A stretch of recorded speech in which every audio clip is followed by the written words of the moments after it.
Before we begin, know this. She was 41 years old, and she had exactly $12.40 to her name, and nowhere left on this earth that would call itself home.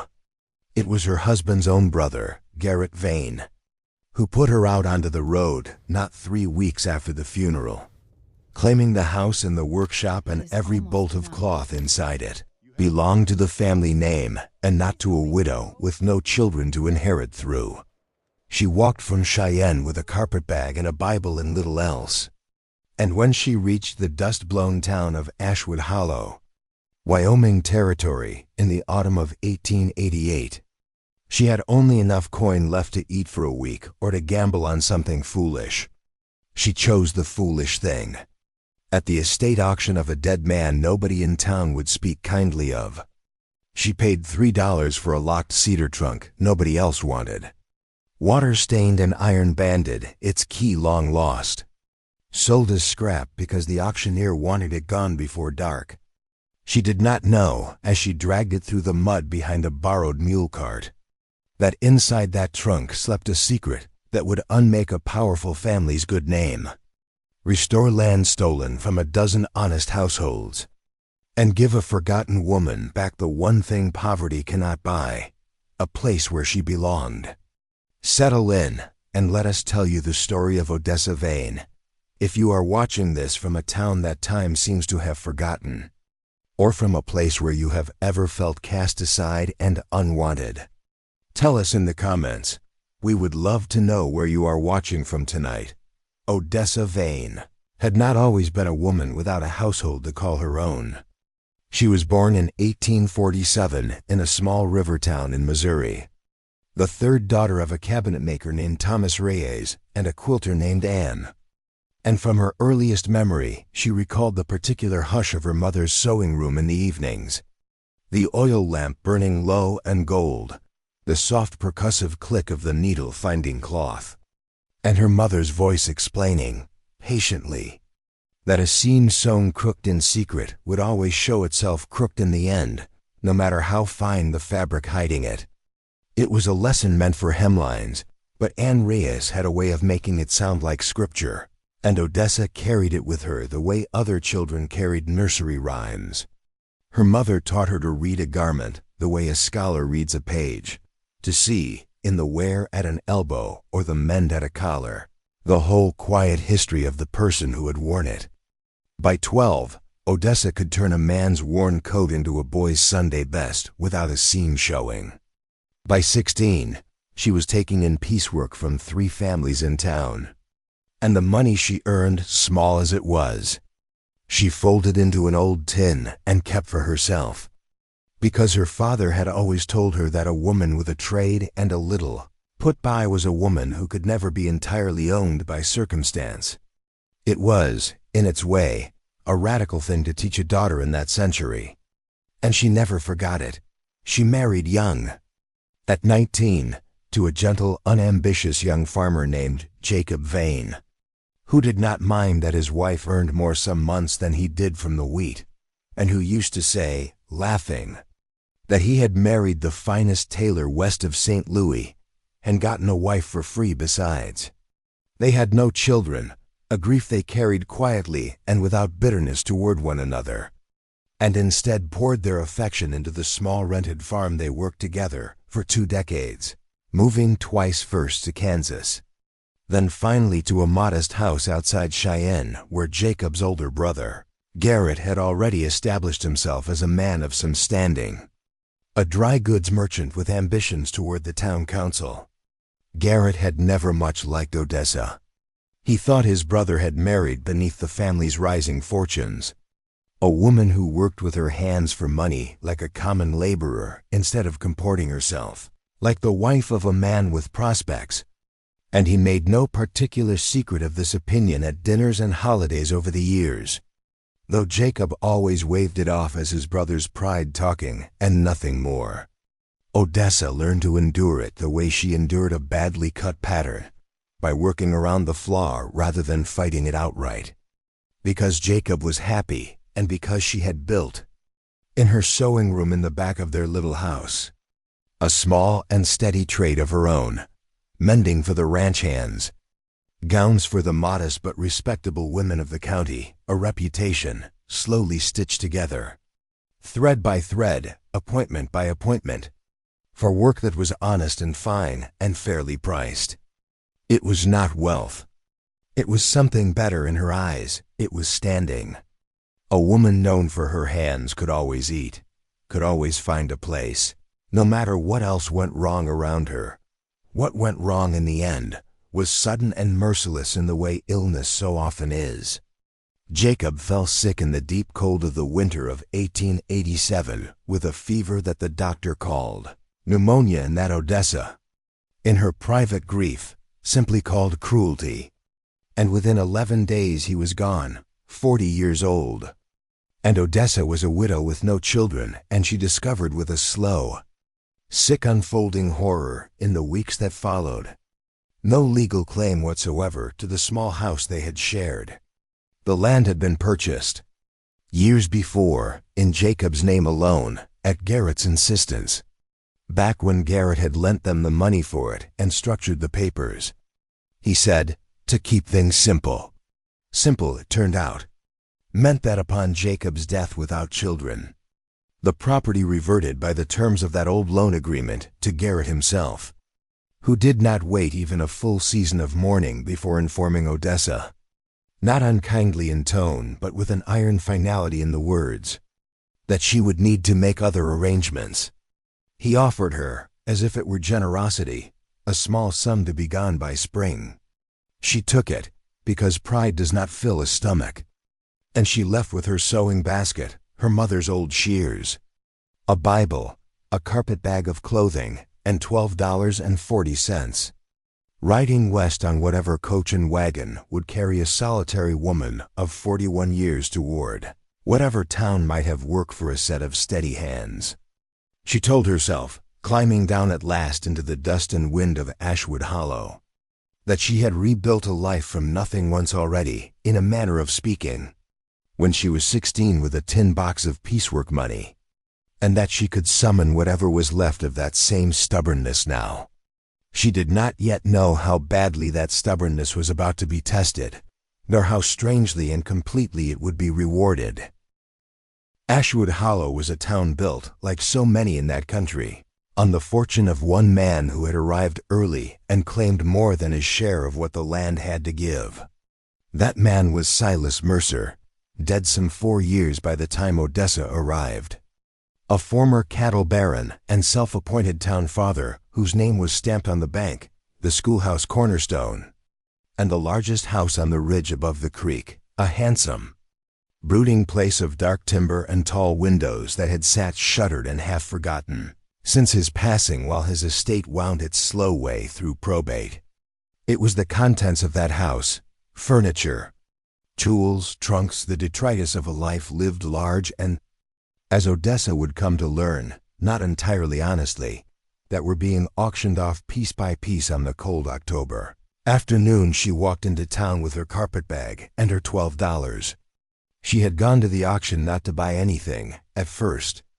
but because a crowd gathered anywhere in a strange town is a fine place to overhear who might need a seamstress. And she stood at the edge of the churchyard where the goods were laid out on trestle tables and blankets, listening to the auctioneer's rattling voice, watching a community pick over a dead rich man's leavings with the particular mixture of hunger and resentment that poor towns often reserve for the belongings of the powerful. The trunk came up near the end, when the light was already going gray and cold and most of the crowd had drifted home with their bargains. It was cedar, iron-banded at the corners, swollen with old water damage along one seam, so that the lid did not quite sit flush, and it was locked, the key nowhere to be found among the estate's inventory, which the auctioneer noted with visible irritation, as if the trunk's stubborn silence were a personal insult to his afternoon. Nobody wanted it. A locked box with no key was, to the practical men and women of Ashwood Hollow, simply a heavy and inconvenient piece of firewood waiting to happen. And when the bidding opened at $2, it was met with silence. Then a half-hearted offer from a rancher's wife who wanted the cedar wood for a linen chest, and dropped out the moment the auctioneer pushed past her figure. Odessa, standing at the back with her tin of coins doing arithmetic in her head that told her, quite clearly, that this was not a sensible use of money she could not spare,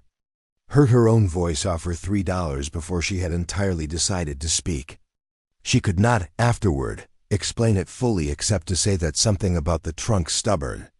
Water-stained silence reminded her of her mother's old lesson about seams, sewn crooked in secret, that a thing built to hide something always, eventually, shows the shape of what it hides. If you know how to look, and she wanted, more than she wanted supper that night, to know what shape this one held. The auctioneer, delighted to be rid of it, brought his gavel down before anyone could think better of letting a strange widow woman pay good money for scrap. She paid her $3, arranged for a farmer with a mule cart to haul it the half-mile to the boarding house, where she had taken the cheapest room available, and told herself, as she watched it thump down the muddy street behind the mule, that she had just made a very foolish bargain. Indeed, with nearly a quarter of everything she owned in the world, it took her 2 days working with a bent hairpin, a chisel borrowed from the boarding house's elderly proprietress, Mrs. Iona Petts, and no small amount of stubborn patience, to spring the ruined lock. When the lid finally gave way with a groan of swollen wood and rusted iron, what greeted her was not treasure in the way the word is commonly understood, no gold, no jewels, nothing a thief would have troubled to steal. Instead, she found, folded with a neatness that struck her immediately as deliberate, a woman's handiwork, layers of yellowed muslin protecting a stack of ledgers bound in cracked leather, several dozen letters tied with faded blue ribbon, a small daguerreotype portrait of a young woman with dark eyes and a guarded, careful expression, and at the very bottom, wrapped in oilcloth as though someone had once taken great pains to keep the damp from it, a single child's christening gown, exquisitely embroidered, the kind of garment only a very skilled needlewoman could produce, unfinished at one sleeve as though the seamstress had been interrupted mid-stitch and had never returned to complete it. Odessa, who made her living reading the silent testimony of thread and cloth, understood at once that she was holding something far more valuable than scrap cedar, though she did not yet understand what. She lifted the topmost ledger into the lamplight and began, with the particular hunger of a woman who has just been given a mystery in place of a home, to read. The ledgers, she discovered over the following days, belonged not to Silas Mercer's cattle business, as she had first assumed, but to a separate and far more private accounting, a record, kept in a woman's careful hand, of moneys paid, dates of births and deaths, and a running tally of parcels of land along Ashwood Creek, each entered alongside a family name and a sum. Some sums marked paid in full, and others marked, ominously, forfeit. The letters, once she worked up the courage to untie the faded ribbon, told the rest, though not without a slow unspooling of half-truths that took her the better part of a week to piece together fully, the way she might piece together a torn quilt from scraps of unfamiliar fabric. The letters were written to a woman named Delphine Coltrane, and they were written unmistakably by Silas Mercer himself, in a voice that shifted across the years from tenderness to threat to a cold, businesslike cruelty that chilled Odessa each time she read it. Delphine Coltrane, it emerged, had been a free black seamstress and midwife who had settled with her husband, Amos, and several other families along the creek bottom in the earliest days of the territory, before Silas Mercer arrived with capital ambition and the particular ruthlessness of a man who believed the law existed to be arranged rather than obeyed. Mercer had courted Delphine's favor and later her silence, fathering a child with her in a liaison the letters made clear was never honorable and never publicly acknowledged, and when Delphine pressed him, gently at first, and then with growing desperation, as documented in her own careful replies, which Mercer had apparently kept, folded among his own letters for reasons Odessa could only guess were vanity or guilt. He had responded not with support, but with forged deeds and quiet legal maneuvering that stripped the Coltrane family and their neighbors of the very homestead claims they had filed years before. Mercer's own arrival. The christening gown at the bottom of the trunk, Odessa understood with a tightening in her chest, had been sewn for a daughter, Mercer and Delphine's daughter, who the ledger recorded as having died in infancy, though one particular letter, water-stained and difficult to read, suggested otherwise, hinting that the child had in fact lived and been sent away, raised elsewhere under another name, a fact Mercer seemed desperate should never come to light. For a child born of that union would have had a legitimate claim. Under the territorial inheritance statutes, Odessa had once heard Jacob's own lawyer brother discuss at a dinner years before, to a considerable portion of Mercer's amassed estate, the very estate his surviving legal son, Hollis Mercer, now sole heir and increasingly the town's self-appointed authority,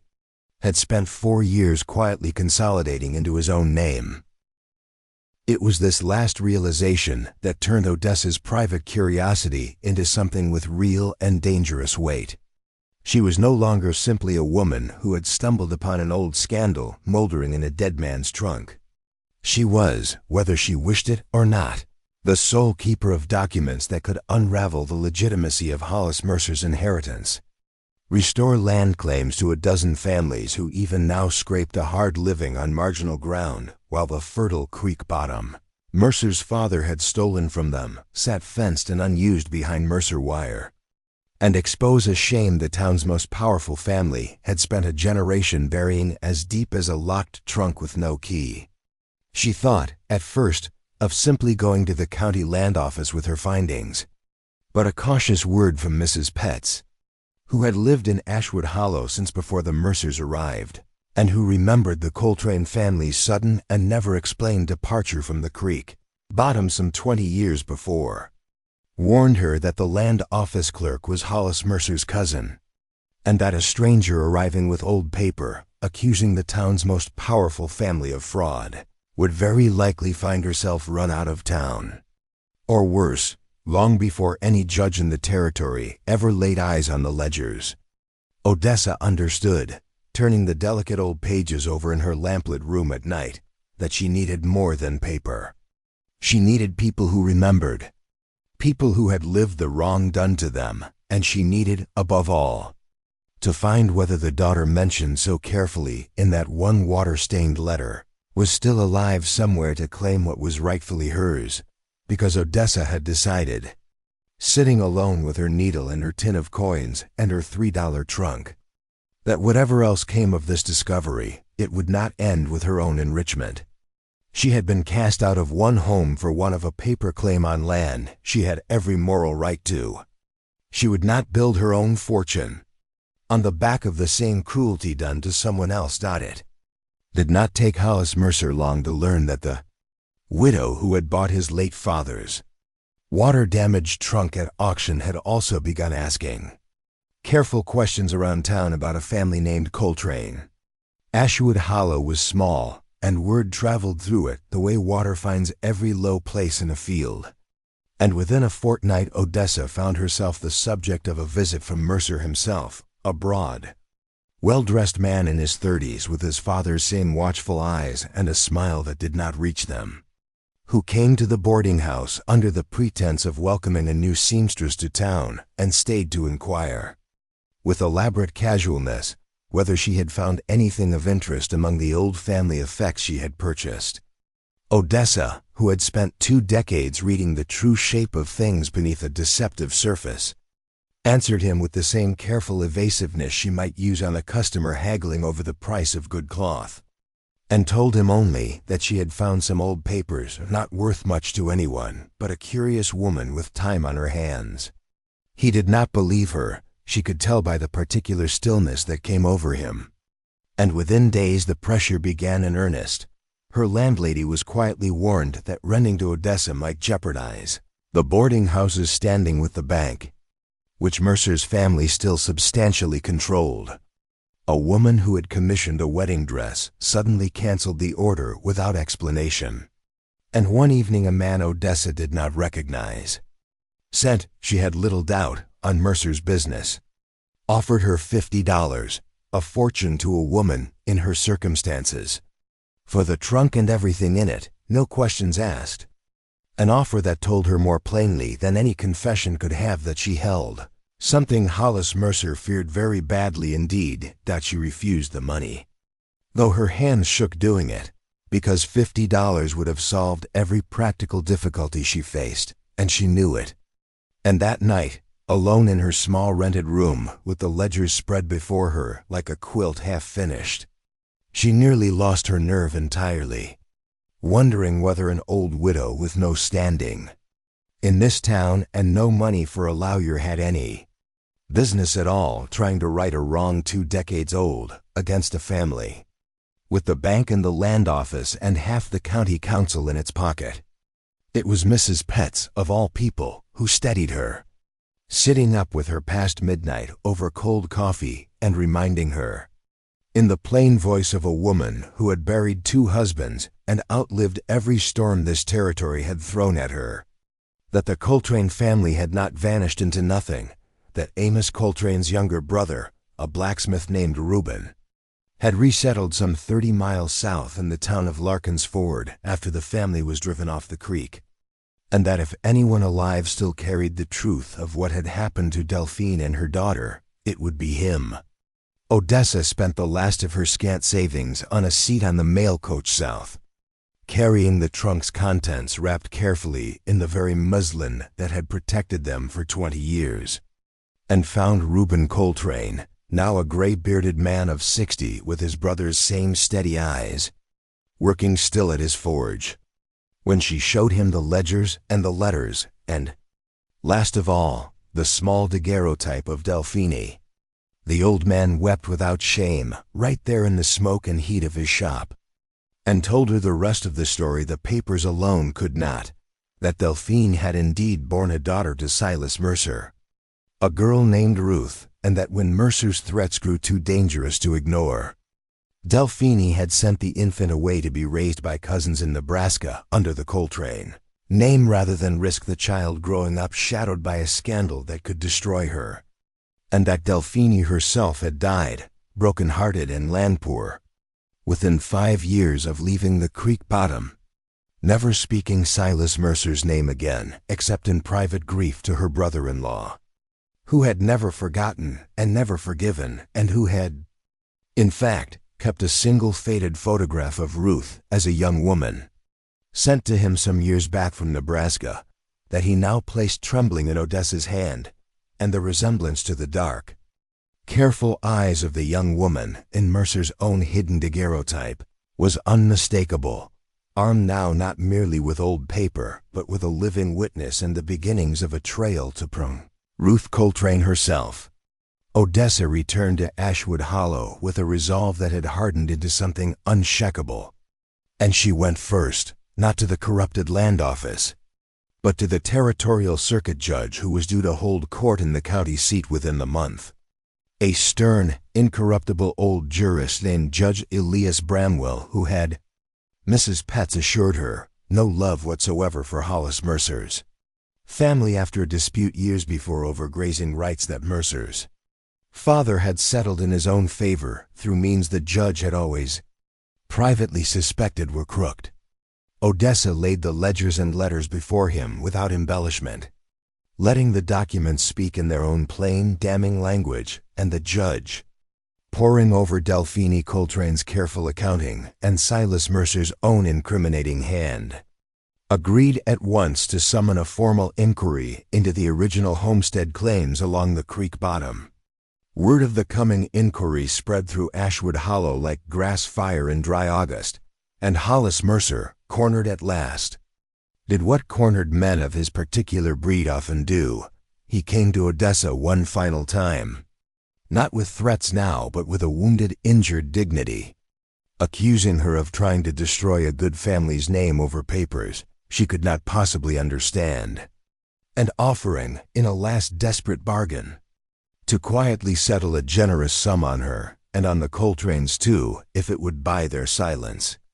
If only the matter could be allowed to die quietly as it had for 20 years already. Odessa looked at him for a long moment. This man who had grown fat and comfortable on a fortune raised from another family's stolen ground,